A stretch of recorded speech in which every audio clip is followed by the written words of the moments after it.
Welcome to today's presentation and program. It is an absolute pleasure to welcome you all.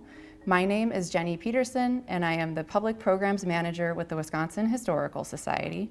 It's a pleasure to have you with us, and it's also a pleasure to be able to introduce our speaker today. Please note that any opinions expressed today during the presentation are those of the speaker and are not those of the Wisconsin Historical Society or its employees. Before I hand it over, a very brief biography of our very special presenter today.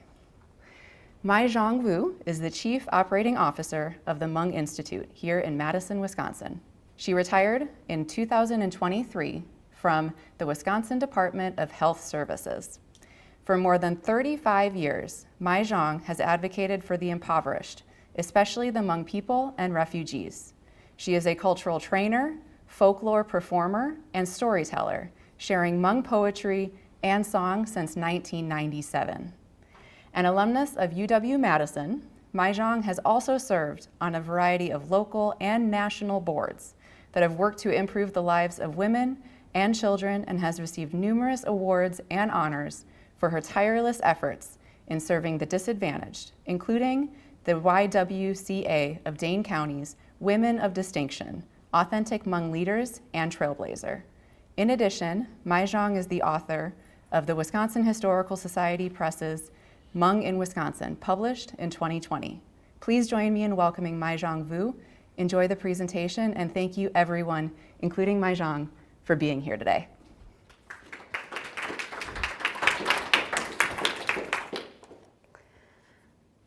Thank you. How's everybody doing today? Good? Okay. So a couple of things. I like to talk, and I can talk a lot. And I have a lot of information, so I may go really fast. At the end, if there's some questions, feel free to ask them so I can clarify. And other than that, relax and let's just have a good time getting to know the history of the Hmong in Wisconsin.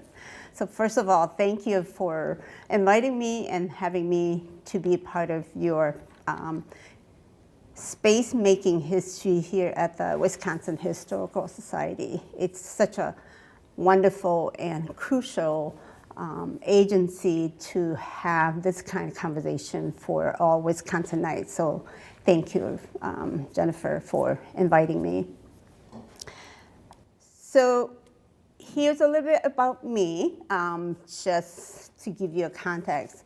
I grew up in the refugee camp at the age of 7, and the picture over here is me about to leave the refugee camp after many years of sleeping on grass before we get into our shelter.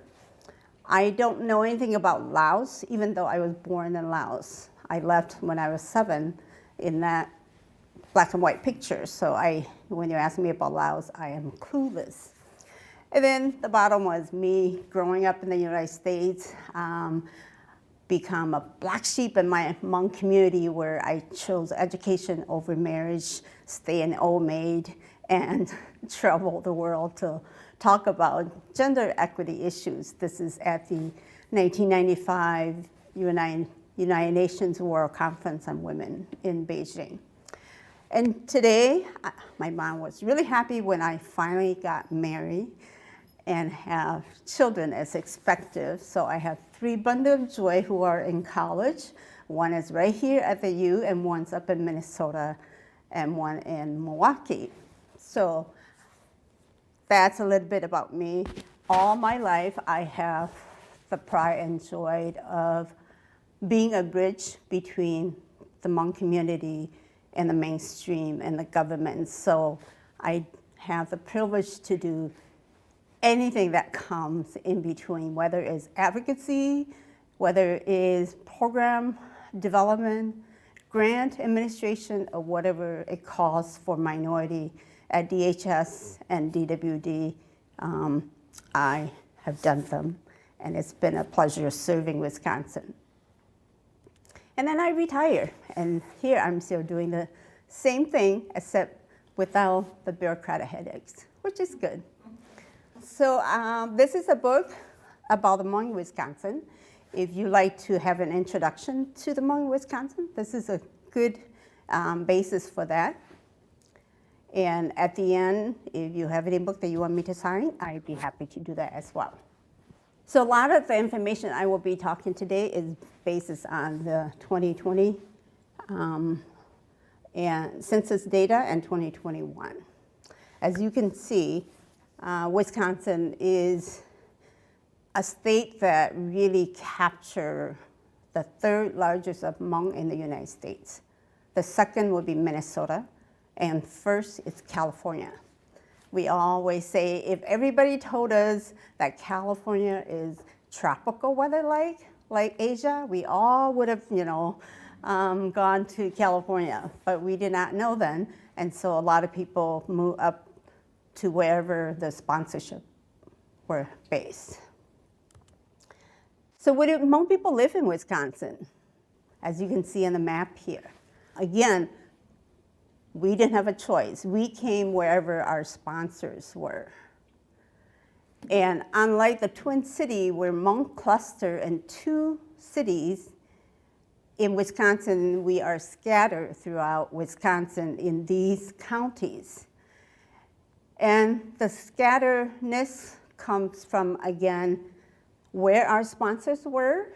The other factor is clan leaders. If a sponsor brought a clan leader to Madison, that clan leader is like a magnet. It pulls its clan members to join them. And so as you can see in this cluster, it's because 1 or 2 or 3 clan leaders were sponsored, and then that's where people moved in.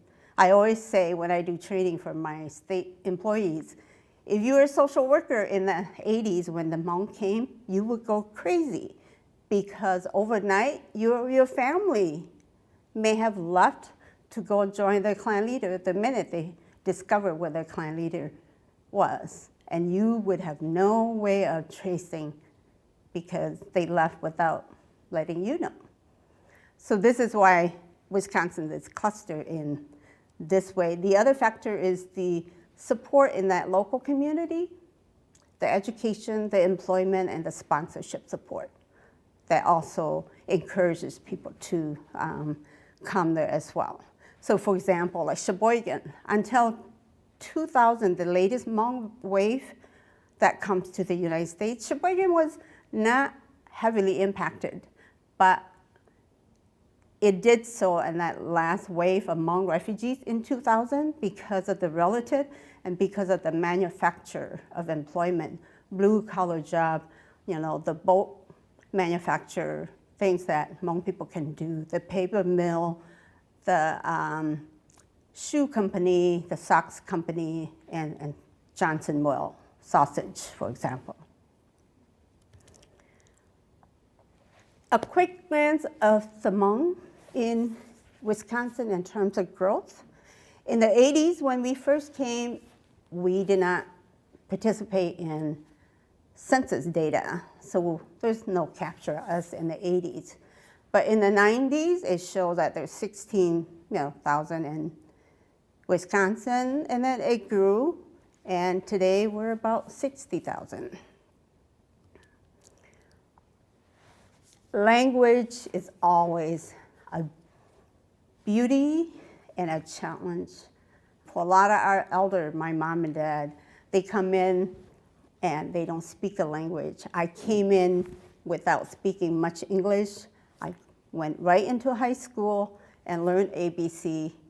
And then I always say, many of us, it's like being thrown in the ocean and you have the option to either die because you don't work hard enough to learn to paddle your feet and stay afloat until you are being rescued, or you die, right? And many of us chose to paddle our little feet and learn to stay afloat until we're being rescued. And so language is the #1 challenge for many of us. Whether it's learning English, going to work, or just meeting your neighbors. A classic example of language is this. I talked about this all the time because it's so classic to our learning English. So my dear friend, Dr. Cha, who used to teach us at St. Cloud University, shared her story.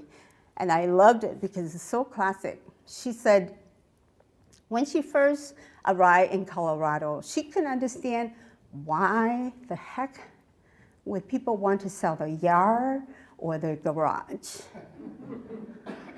And when you purchase a yard or the garage, how do you transport that to your home when you already have a garage and you already have your own yard? Do you put that yard on top of yours?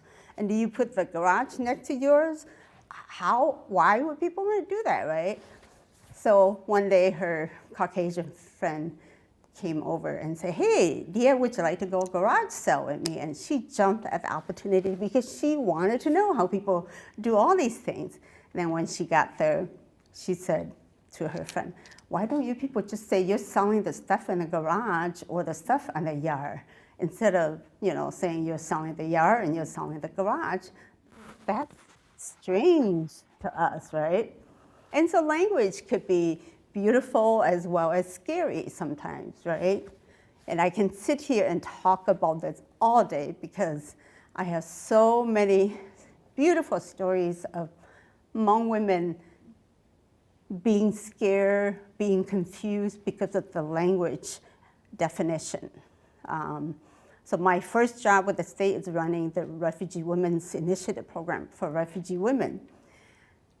And there's so many stories I heard, and I'm like, yeah, you're right. Why did that, that's another definition you don't know, right? So for example, one of the lady, she shared her story about driving.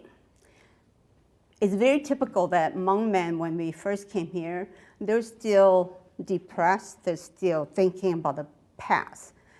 And Hmong women, as a case manager of their family, need to move forward, just like my mom. You don't have time to think about the past. You have kids who need to eat, who's going to school and deal with their daily activities. So with that mood and with that filter, many Hmong women learn to drive faster or ahead of their husband sometime if they're at the same age. So this one woman, she's driving her husband to the pier because the General Vang Pao is coming to town. And her husband keep telling her, drive faster, drive faster. So she drove faster. And the state patrol, was behind her, turned on the siren. She got scared, she just kept going faster. And then he came next to her and rolled the window down and took the bullhorn out and said, please pull your car over the shoulder. With her limitation in English, she only understood car over shoulder. And then she got even more scared now because she said, how the heck am I supposed to put the car on my shoulder when my shoulder is so small, right? So then she got scarier.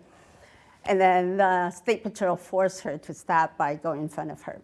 Long story short, definitions of words could be a lot, right? And sometimes when you are very limited at English, you could be scared, you could be facing things that you just don't understand. So language has become a wonderful gift of friendship as well as hardship. The other thing about the history of the Hmong in Wisconsin is that, unlike other things where people are in a celebration mode of welcoming people and entertaining people, many of you remember the Vietnam War was not popular here, right? And when our arrival come, it's the same thing. People did not celebrate our arrival. It was very secreted. There was no standard introduction from the government. And so with that, our veterans, our elders have to do the introduction of who we are to the community, besides the sponsors who sponsor us. And there's a lot of bittersweet experiences with that. And so again, I can sit down and talk about that all day because many, many times our Hmong veterans are very bitter saying, When the U.S. want us to fight for them, they didn't say we have to be a U.S. citizen. And now we're here to get any benefit, to get any help from the government. We are required to be a citizen in order to be helped. And why is that? So that is very, still very bitter for many of the people. Many veterans has died and passed away, and there's, not many left. But those who are still around, still carry that. And today we continue to advocate for our needs. There's nobody who's going to say, oh, here's the poor Hmong people who were a product of the Vietnam War, and here we need to help them, and let's do something for them. There's no such thing unless, we do it on our own. Who are the Hmong people? We don't have a lot of time, so I won't go in detail. But we're a very old group of people dated back to what we call China now. We survive with a clan system. We have Hmong in the United States have 2 dialects. Hmong in China has many dialects. So just to clarify, like the Jewish Hmong are scattered all over the world. The Hmong that I'm talking about are the Hmong from Laos. We are a product of the Vietnam War. And we came because after the fall of Saigon in 1975, we have no choice but leave, otherwise we would be persecuted. And so I'm talking about the Hmong in America who are refugees because of the Vietnam War. Yeah, so again, our history dated, all the way back to Asia. In the recent history of Southeast Asia, in the 1790 and beyond, we have started to migrate to Southeast Asia. And Hmong lived in Laos for many years with the French colonization. And then the US, when the US wanted to neutralize Laos in the 60s, and then the Vietnam War. So when I talk about Hmong in America, I'm talking about Hmong people who lived in Laos, who were involved with the United States.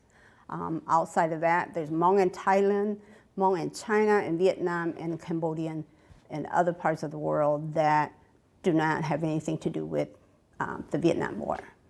So just to clarify that.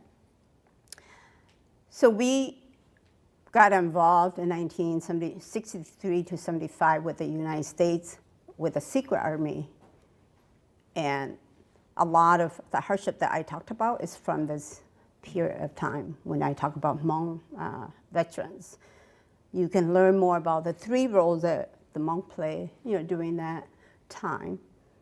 My own family, my father had lost all but one brother during the war. One was, a spy for the CIA, and the others were just local soldiers. So there's a lot of these stories that has not been unpacked, and many have died, and their children don't know about it. Some started to talk about it. My father never wanted to talk about it. He's always say, move on. My father is the one in the black suit. He never wanted to talk about it. He just wants to move on because one day when I was pressing for him to talk about it, he said, like a big balloon filled with water, do you have a big enough bucket to fill it? Because if you poke it and it breaks, you're going to get all splashed with water. Are you going to take that, right? And those are things where we sometimes don't think about the trauma experiences that they have, the PTSD that stays with them, and all of these things where they have it inside and they're trying really hard to suppress it so they don't feel it, right? And if you go and poke at it, you better be ready. And so anyway, so the Hmong community come and we survive with a clan structure. And clan names, you can find that on page 21 of my book, that we talked a lot about that. But we survive in that clan structure. The clan structure is just to support each other and also to hold marriages together. So for example, if you're from the same clan, you can't marry each other despite the distance. So like when I go to China and I met a Vu boy that I really like, no, I can't marry him because of the same clan. So clan structure is a very strong supported structure for the Hmong people wherever we go. Family structure is also very defined by kinship, by roles and responsibility. And in the United States, the role reversal has really shaken our family structure, where we no longer understand why the role of the older son is now being done by the older daughter or the youngest son or whatever, right? And so it's being tested. It's like a sponge. It's been squeezed and sponged in many, many ways. But we still maintain some of the family structure nowadays. And I still continue to do my little teaching to those who are very traditional, and telling the girls, you know, if you don't want your father-in-law and mother-in-law to stay with you, do not marry the youngest son, because that's the role, is to take care of mom and dad until they die. If you don't want to work hard and lead the whole family, don't marry the oldest son, because the oldest son is the leader. He's going to lead his family and lead the community, and you're going to work really hard. You know, so knowing these roles, you can choose who you want to marry and how to integrate yourself into the family. Language, again, for Hmong in the United States, there's green and white dialect. In China, there's many dialects. Gender role, again, when we come here, the history of being submissive, stay within your role, within your lane, has gotten, you know, really challenging, because back to what I said earlier on the example of the women, if you learn to drive and now you're driving for everyone, including your husband and then his family and so forth, whether you like it or not, it's giving you in that power, right? And that can cause some conflict too when you talk about gender role. Or you're the first to speak English and you ended up speaking for everyone, while children always tell their parents in high school, F means fabulous when they go to school teacher. Parents don't know that. They thought, oh, okay, you got many F and you're very fabulous. Okay. So, you know, the role reversal could be sweet or painful, depending on the family. We have a very rich tradition. We believe, for those who don't, who still stay in animism, where we worship ancestors, the belief that everything has a soul and that we will reincarnate after death. We still have a very, you know, strong ritual, especially during funerals like this. Many Hmong in the community has also converted to Christian, so then they don't practice this anymore. So again, this is a very rich history, and we would be talking in a day if we want to talk about the detail.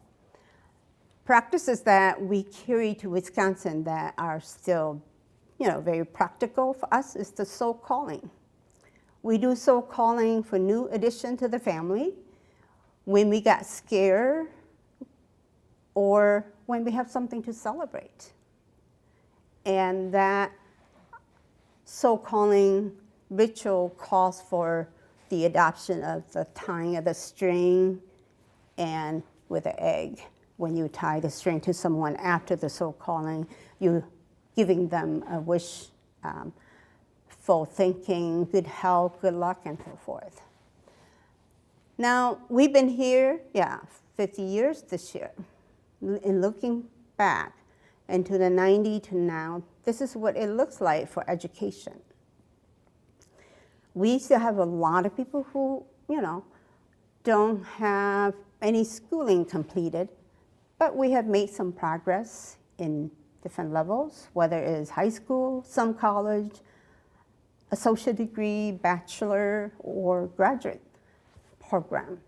I don't know how many of you have Hmong teachers or Hmong physician that you attend to, or Hmong business that you go to, but these are things that we're beginning to see in the community is Hmong professionals.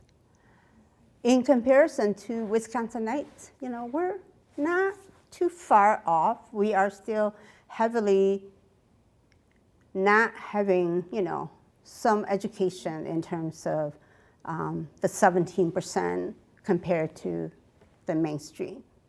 But we're learning to, value education and work hard. Employment status is still very challenging because you have to remember we come in with parents who don't speak language, who don't understand the complexity of the industrial workforce. And so a lot of the jobs are still blue collar in comparison to a very diverse industry where people here, place themselves in whatever skill set that they have, right? But if you look at the 90s to 17 to 21, 20,000, 17, 21, the unemployment rate has sharply reduced. When we look at our community and how much we have to work and how much we have to devote our time to our young community in comparison to the mainstream, I work for the government and I know that intervention is a lot more expensive than prevention. If we were to help a young person get educated, well-behaved, and avoid Department of Correction, we wouldn't have to pay for mental health, we wouldn't have to pay for cells, we wouldn't have to pay for all the labor that comes in DOC. So I know that prevention is a lot cheaper. And that's what we're trying to do in the Hmong community, is to make sure that our young community is developing into productive citizens instead of being a liability to society. Marriage in the community it's gotten very diverse. When we first came, it's traditionally just among the clan, the community system, but now our interracial marriage is increasing every day. We have Hmong married to African American, to Latina, to Muslim, to wherever they live. They get to know each other, and they like each other, and they fall in love, and they make a life together. So marriage has gotten very diverse as well. In Wisconsin, one of the challenges that we continue to face is the culture preservation of funeral. It's a rich culture practice in the Hmong community, and it calls for 24/7, 3 days straight, sometimes 4.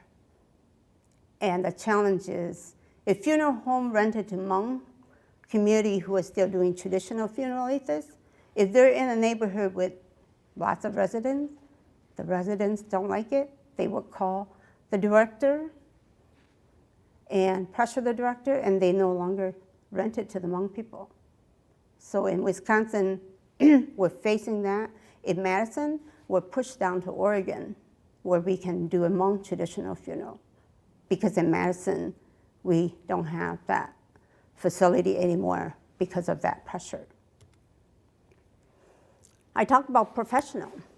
So with the opportunity to be educated in this country, many of young people are able to learn and make a career for themselves based on their interests. And so everybody has, their own choice.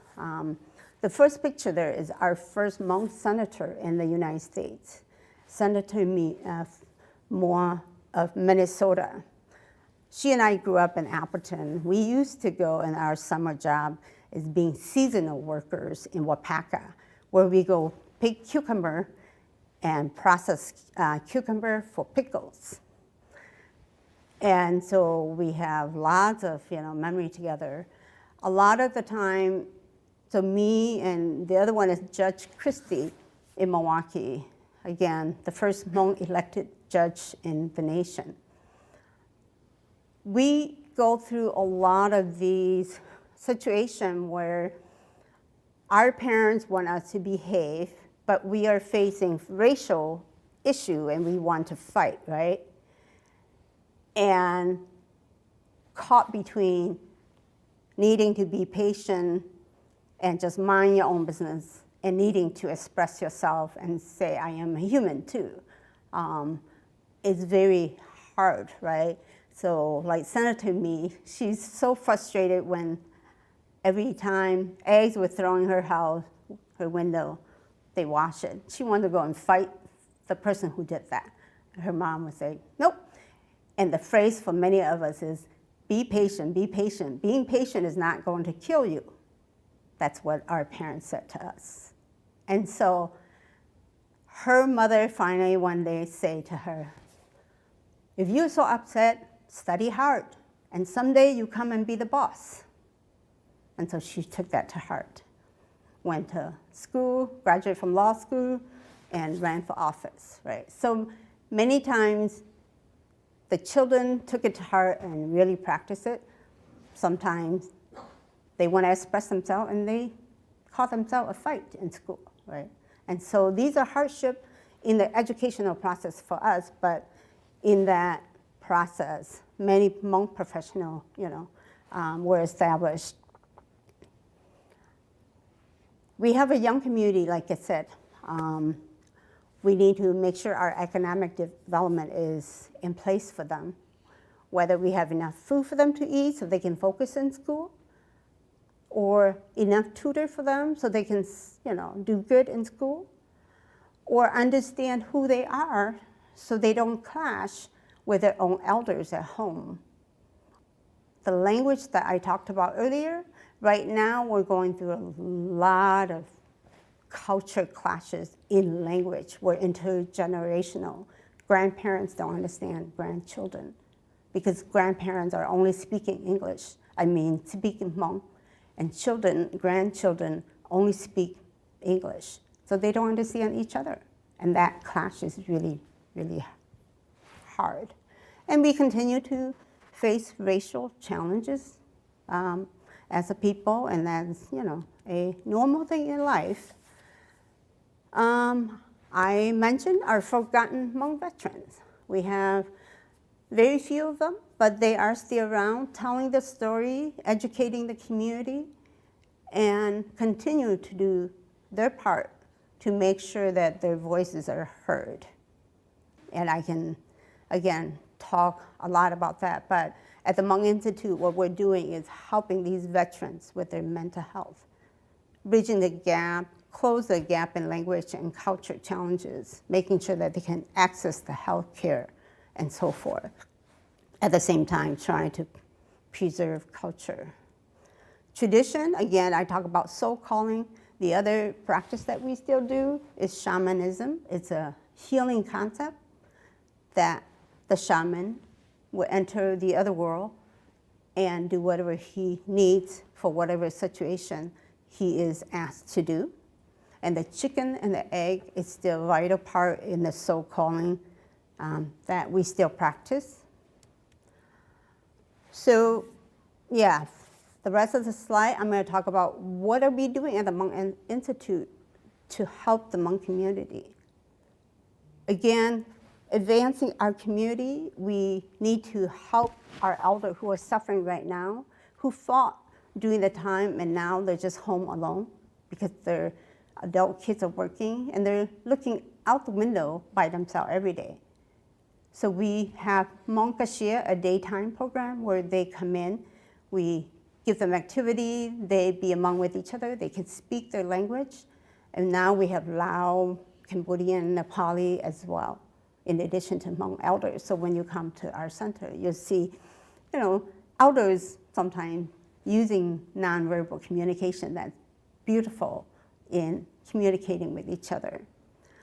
We do youth program, and we do culture training for provider like what I'm doing today. Or on a daily basis, agency might call us to consult because they have a Hmong patient and they don't know, how to do it the best. During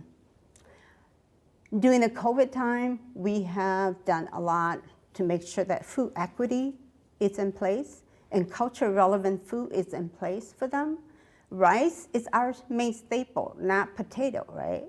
And so we have to educate food bank that if you give these beautiful beets, canned food, and potato, most of the time they land it in the trash can.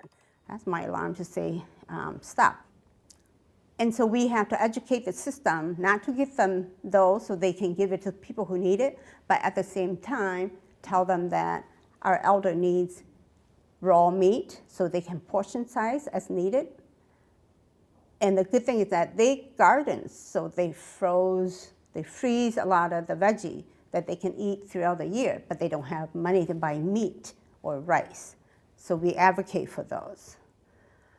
During the pandemic, many of the elders and community are really scared like others. I think what's additional for our elders is that they're being afraid of being pushed around when they walk. You remember in the COVID time where a lot of people push, elders on the street, attack them and so forth. So they're really scared, so they don't want to get out. The other part that was really sad for many elders is they didn't understand the social distance regulation of no touching or stay 6 feet apart or you can't, be together. And so many elders are saying, I am so sad. My daughter and my son-in-law would put cooked food in my front door, but then they're not coming in. Why, right?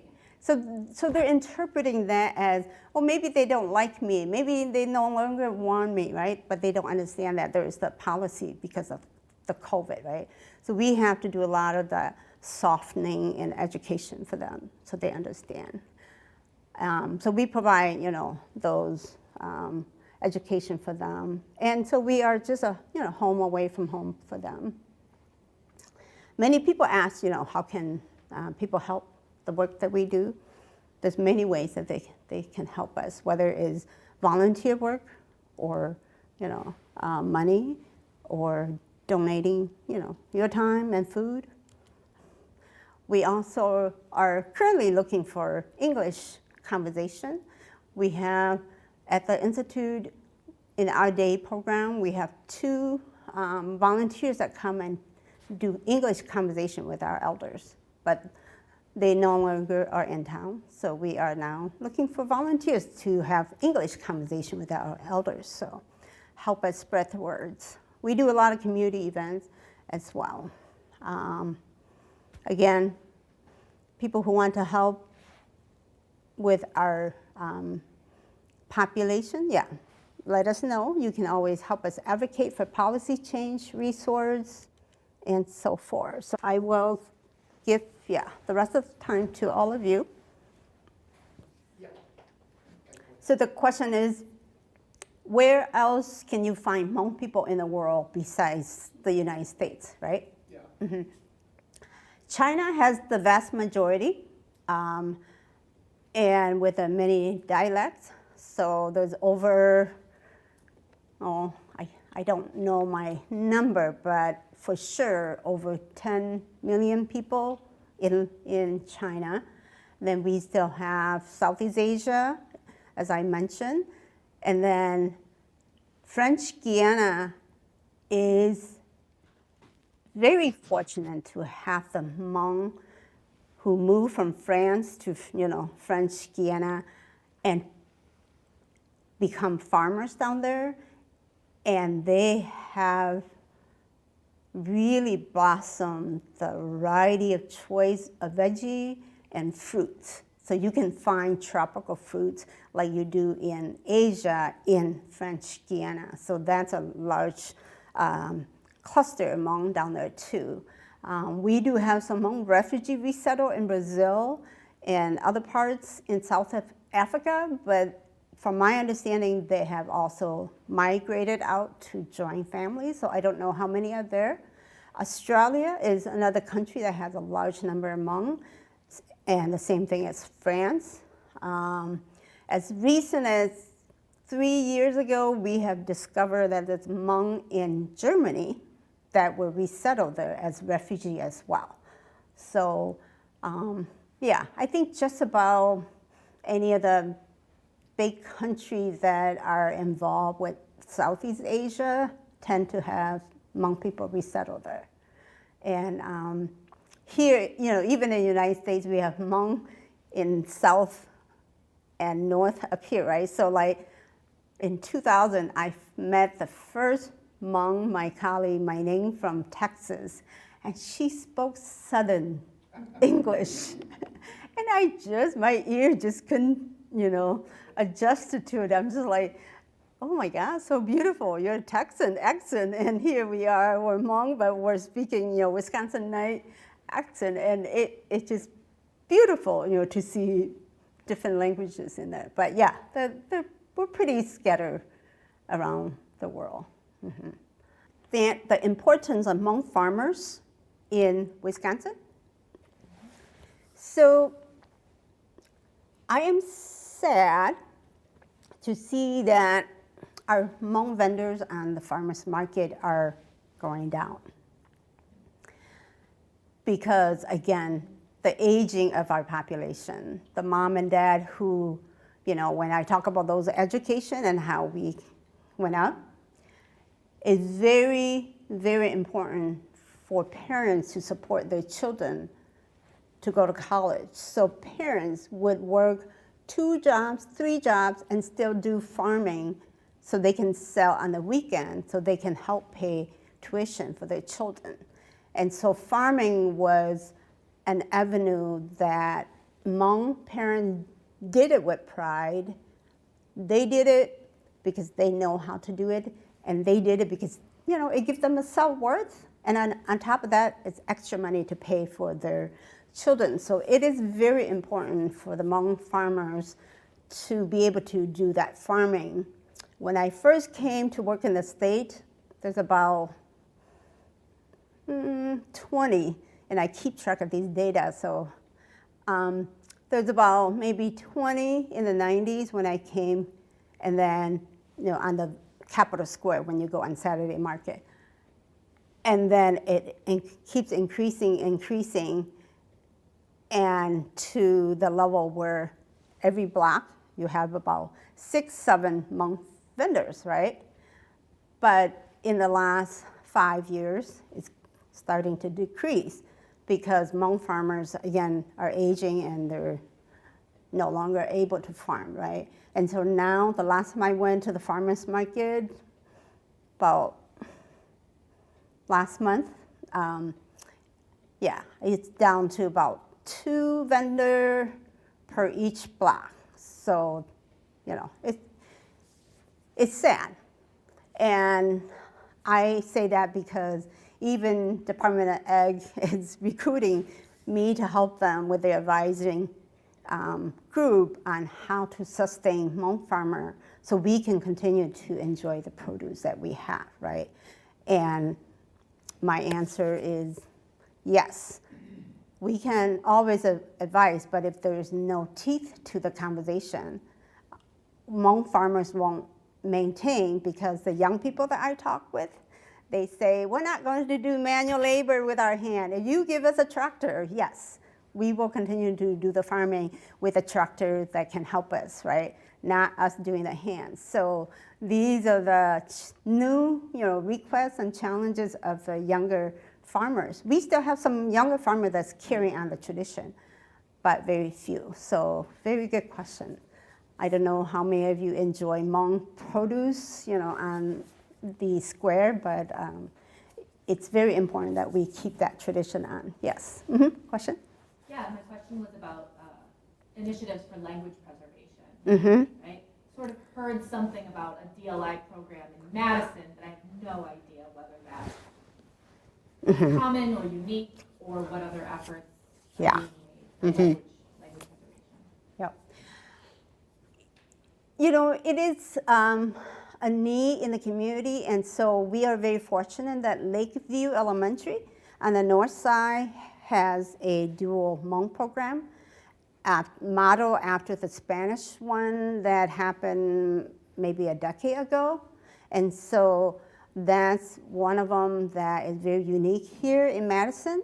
In Milwaukee, we're very fortunate that Hmong American Peace Academy, which is a Hmong charter school for Hmong kids. And they have been in existence for the last few decades, where they developed themselves from elementary to high school. And so they're one of a kind in Wisconsin that is mainly, Hmong students. I remember I took my older daughter to tour it when she was in high school, and we walked away and I said, what was, the lesson learned for you? And she said, I never seen so many Hmong kids in my life. Because she grew up, on the north side, and, not many Hmong students there. And so she went there, and 100% of the students are Hmong. She was just like blown away. Yeah, so that, and then Appleton just started a Hmong diversion program as well, that just started this year. And then at the Institute, we've been doing our Hmong Summer Language Enrichment Program for the past 13 years. And that is a full 5 weeks, Monday to Friday, 8 to 5, every day in the summer. And so that's for students in Dane County. So yes, language preservation is a very critical one.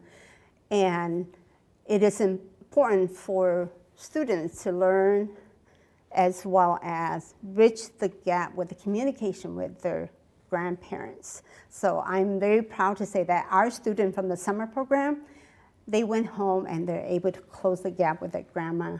And one time, the grandpa was having a birthday, and the student wrote a happy birthday note in Hmong to him. And he was so proud, and he read it and he put on Facebook. So closing that gap with grandma and grandpa is also very important. So yes, very important. Any other questions? Yeah, so the Hmong from Laos has 2 dialects, as I said, the green and the white. And then Hmong in China, there's about over 10 different dialects. So the Hmong in Laos that went to France, went to Australia, France, and all over the place, they speak 2 dialects. And the differences is not major. It's kind of like maybe 5% that's totally different, right? Where white Hmong, for example, would say the chaw as in a bridge, right? And the meaning in green dialect would be the blanket. So, we always have really good interracial marriage between green and white husband and wife, misunderstanding each other. So there are those variations, but small. Otherwise, it's like here in the United States where some people in some part of America say soda, and other parts say pop, right? Or water fountain and what? Bubble? Yeah. So otherwise, it would be like that. So you just kind of know, based on speaking at it. But yeah, there's those 2 dialects. And in the picture I show, I didn't talk about in the detail, but you can also tell many years ago, not now, you go crazy if you base it on what people wear. But traditionally, you can tell by the clothes that you wear. So the white Hmong will just wear a white skirt, and the blue Hmong will wear a colorful skirt. But again, not true now. Now you have Hmong Chinese, Hmong Vietnam, Hmong green, Hmong blue all mixed together. So it's not true anymore. Yeah. And if you have anyone gone to the Hmong New Year here in Madison? So as a community, we celebrate the New Year around this time. In fact, it's coming this coming Saturday and Sunday at the Alliant Energy Center. So this would be a good time for you to go and see what we do. Of course, New Year now is very commercialized. It's not like the good old day of just courting where you harvest all year round, and now it's time for young people to go and find their, mates. And so you would do that through singing and do that through the ball tossing of ball.